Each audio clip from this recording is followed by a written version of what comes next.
మండ్రి BJP parliamentary కార్యాలయాన్ని AP BJP వ్యవహారాల incharge Siddharth Nath Singh Lok Sabha అభ్యర్థి దగ్గుపాటి పురంధేశ్వరి ప్రారంభించారు.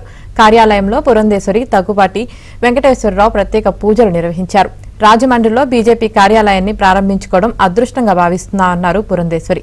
వైసీపీ పాలనలో రాజమండ్రి అభివృద్ధి జరగలేదన్నారు. ఇళ్ల స్థలాల పేరుతో వైసీపీ నేతలు భారీ ఎత్తున దోపిడీ చేశారని ఆరోపించారు. అమలు కాని వాగ్దానాలతో ప్రజలను మరోసారి మోసం చేసేందుకు వైసీపీ యత్నిస్తుందన్నారు.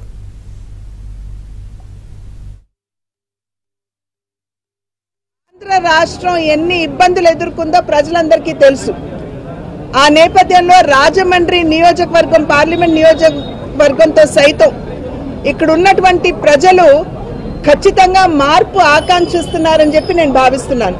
త్రాగడానికి మంచినీరు లేదు. కేంద్ర ప్రభుత్వం 22 లక్షల ఇళ్లు రాష్ట్రానికి ఇస్తే ఆ 22 లక్షల ఇళ్లలో కేవలం 3.5 లక్షల ఇళ్లు మాత్రమే నిర్మాణం జరిగింది రాష్ట్ర వ్యాప్తంగా. మరి ఇక్కడ జిల్లాలో ఉన్నటువంటి పేదలకి న్యాయం జరగలేదు అనేటువంటి విషయం మీకు తెలుసు. ఇందాక అన్నాను కదండి, మడభూముల పరిస్థితి ఏమిటి, మరి ఇక్కడ ఉన్నటువంటి చిత్తడి నేల మీరు చూపించి ఇక్కడ మేము ఇళ్లు నిర్మాణం చేస్తామని చెప్పి చెప్పడం ఏమిటి? అదేవిధంగా మరి భూమి తక్కువ ధరకి 7 లక్షలు ఖరీదు చేసే భూమిని 45 లక్షలు అని చెప్పి చూపించడం ఏంటి? ఉదాహరణకి చెప్తున్నాను. అదేవిధంగా చదును చేస్తున్నానని చెప్పి 100 కోట్లు తీసుకోవటం ఏంటి? ఇవన్నీ మీరు అభివృద్ధి అని కనుక భావించినట్లయితే నేను చెప్పగలిగింది ఏమీ లేదు.